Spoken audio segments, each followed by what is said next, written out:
which is the end of 1925. The game is over. Yes! The regular game, if you want to, you can continue playing, but technical development will level out and some functions may not work properly. If you're playing too long beyond 1925, just pause for my reading. If you continue, you can end the game at any time by pressing the resign button. No, well, I'm not going to resign, because that's it. Prestige is 18. There's a hard cut off at 1950. In the game now. Right, okay. Oh. So that is a summary of my my tenure, if you like, as the Grand Admiral of the Japanese fleet. I was named Toto. Right.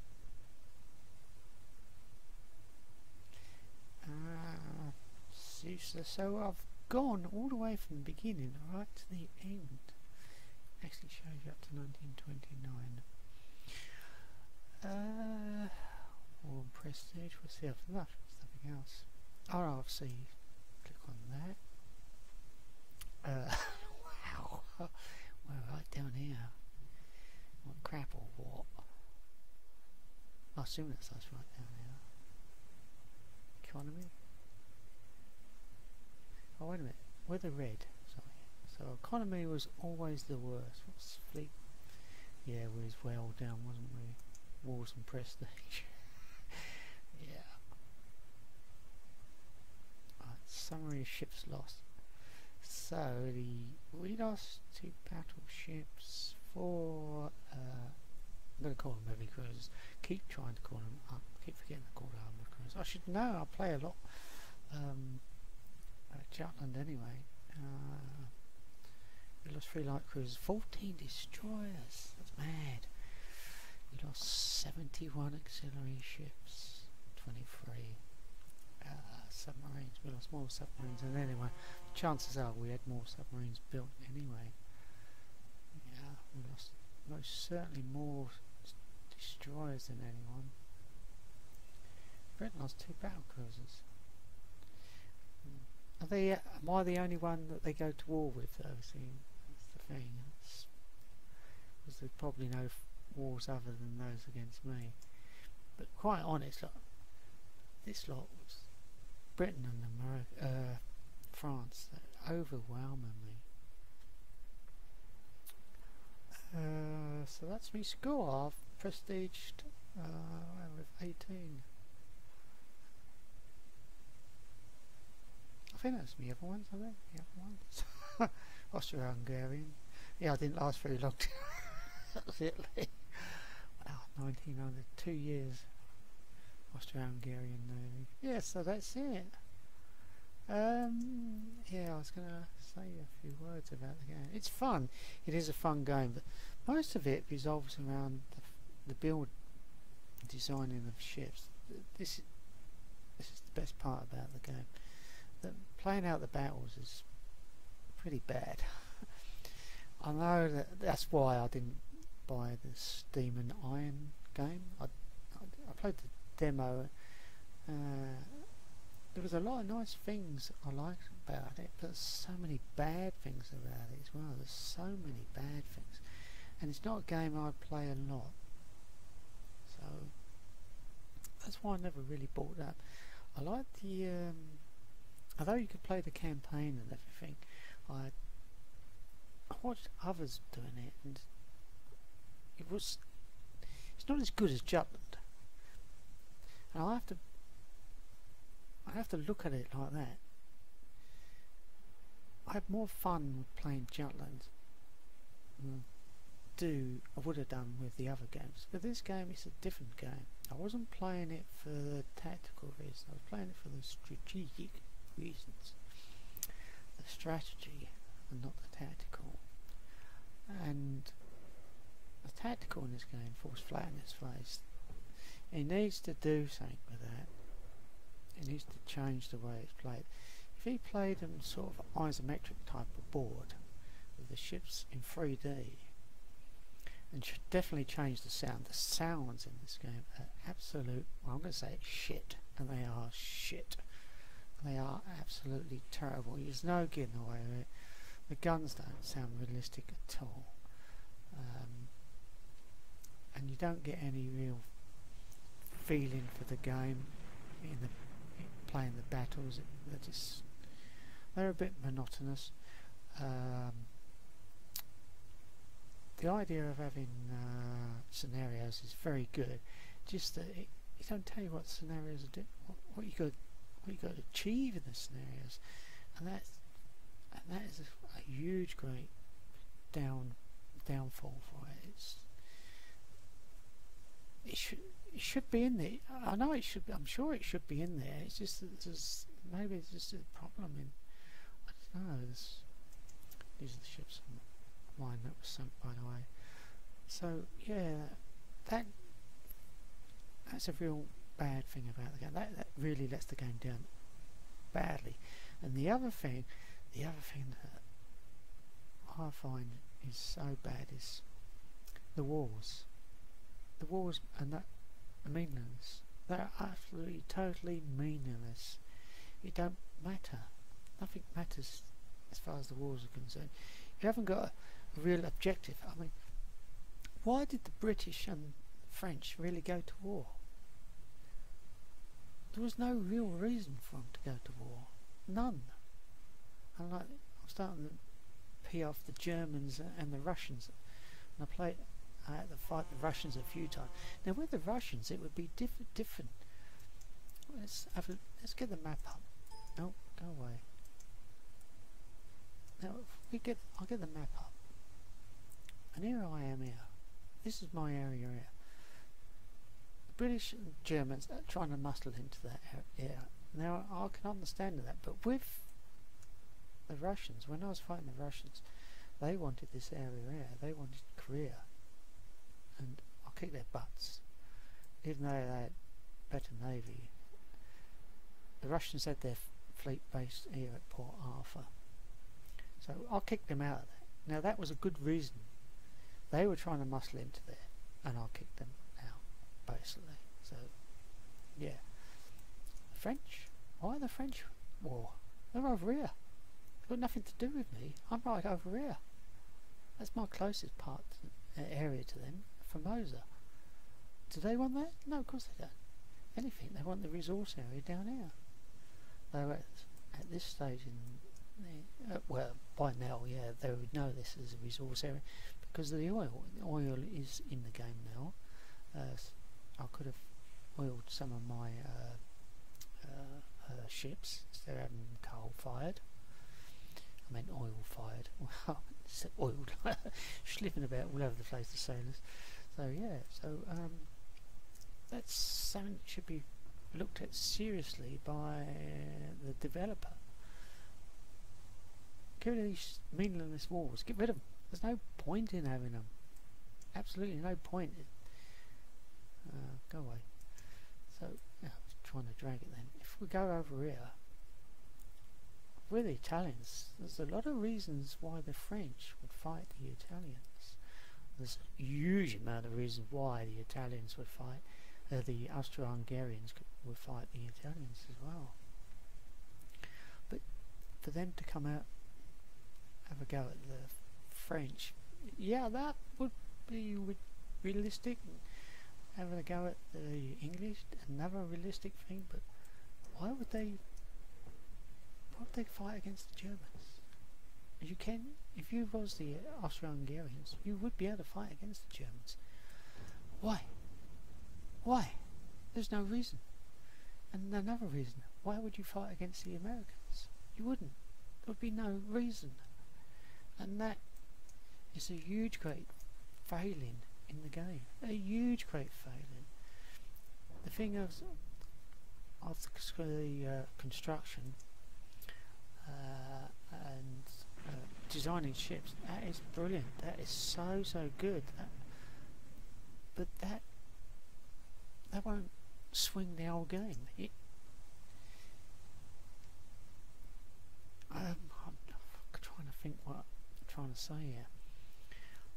You can't put, but they have though, haven't they? They put a game together on the back of their tactical game, which had so many problems, which hasn't been fixed. The tactical game is badly designed. It is badly designed. It's okay. There are little indie company, but you have a look at some of the other indie companies, what they're doing, the software houses, and you see the difference. This guy, I know this guy started off who programmed this game as a scenario designer for another game, a very good game actually. It was based in World War II, and I can't think the name of the bloody thing now. But that was a 3D game where it's very similar to us, but it's very similar to actually Jutland itself. It don't actually work on Windows 10 or Windows 7. Come to that, I've tried and tried and tried to get it to go. Fighting Force, I think it was called. I can't remember now. I probably got that totally wrong. But yeah, that was a very good game. The guy that designed a decent campaign, because that lacked a decent campaign, this guy designed a decent campaign for it, and it made the game itself very good. And on the back of that, he made that Steam and Iron game, which to my mind wasn't very good at all, and that lets this game down as well. He should design something completely different. I mean, on the strategy side, you got the CSA in this game, by the way. I don't know if you know that. Yeah, the CSA, which are based around the Caribbean. Now, if I did play as the CSA, my thoughts would be, why would I go against Italy? Because the Italians are there. I could understand maybe a little bit by the Germans, but heavily against the British and the Americans. And the USA, shouldn't call them the Americans, it's the USA.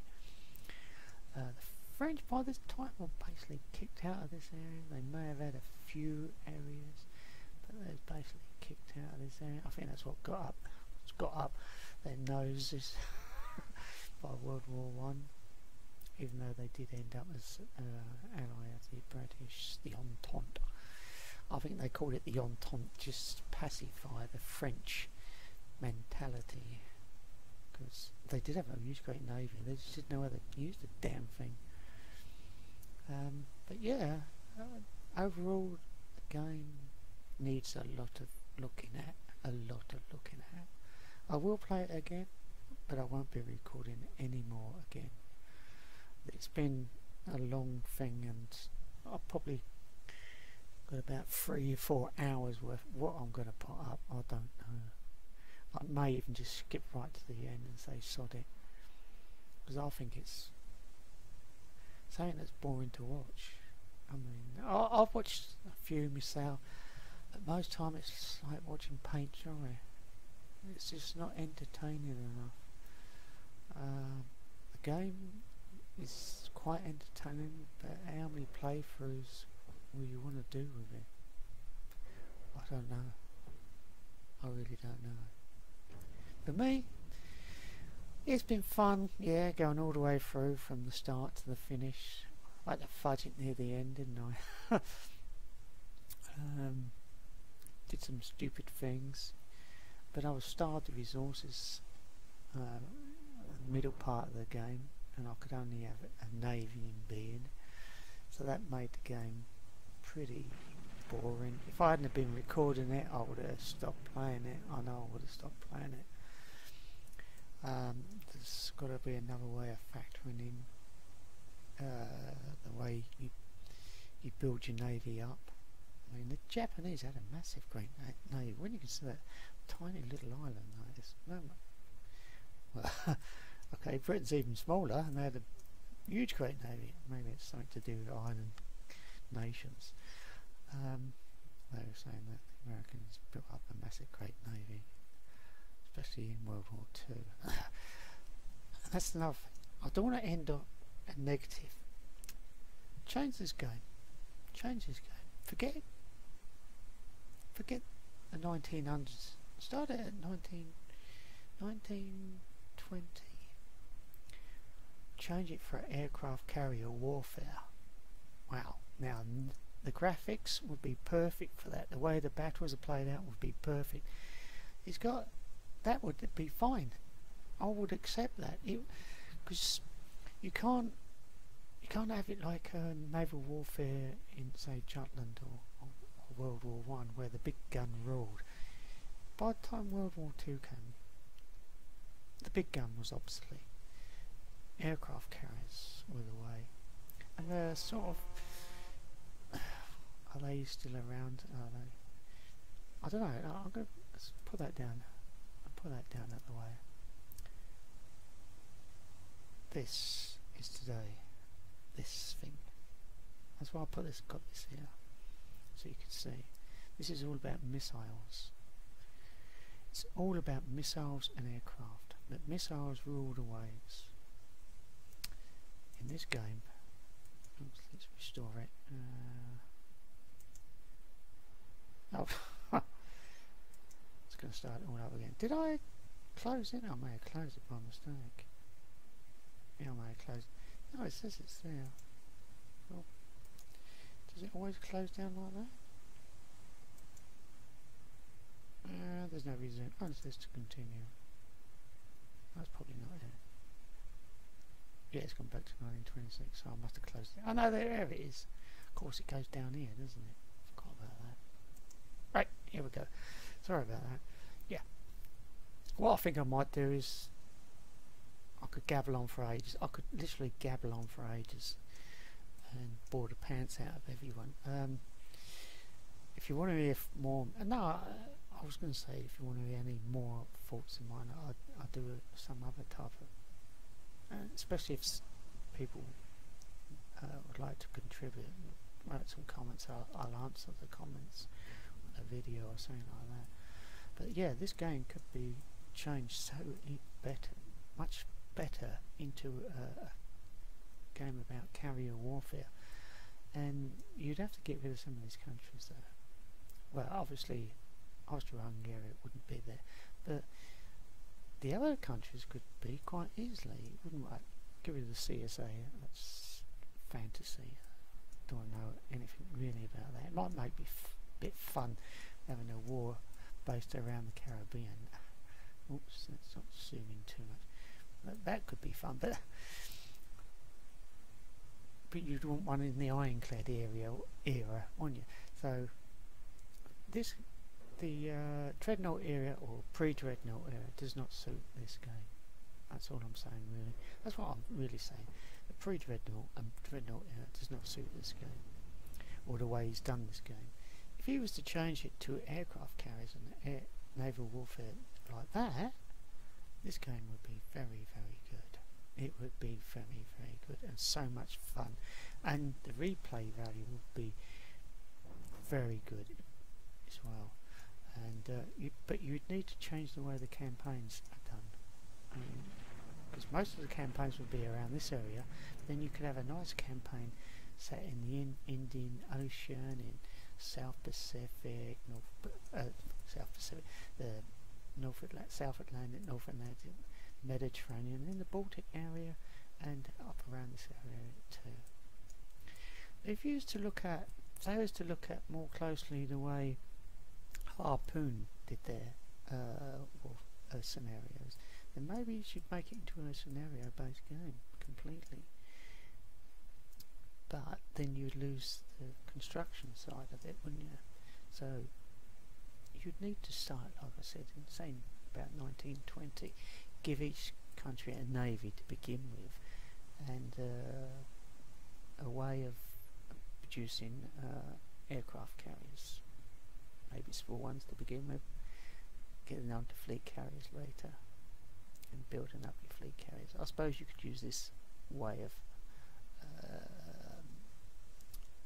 fighting, starting new wars, but I still would think there is a bit unrealistic, and the way it is now, it is unrealistic the way these wars are fought. Right, that is not just really what I should say. God knows how long it's going to take me to edit all this stuff. I think the more I think about it, the more I say I'm going to get rid of everything. So if I've just got, yeah, that's what I'm going to do. I've made the decision now. I'm going to do it while I'm recording. I've made the decision. All I'm going to do is jump right to the end and have this talk at the end, because I don't think anything else I've recorded is worth watching. I wouldn't want to watch it. Why should I force it on everybody else? Okay, if you got this far, thank you for watching. I'm so pleased that you got this far with me, and I've enjoyed the campaign a lot. In spite of what I may have said earlier, or not said, yeah, it's been fun. Will I play it again? Not for a while. I'm never going to record it anymore unless everybody says, yeah, please record more. Please record more with a different nation. Then maybe I will record some more. But it might be the CSA I'll do it with, because I know I ain't going to last very long. Thank you for watching.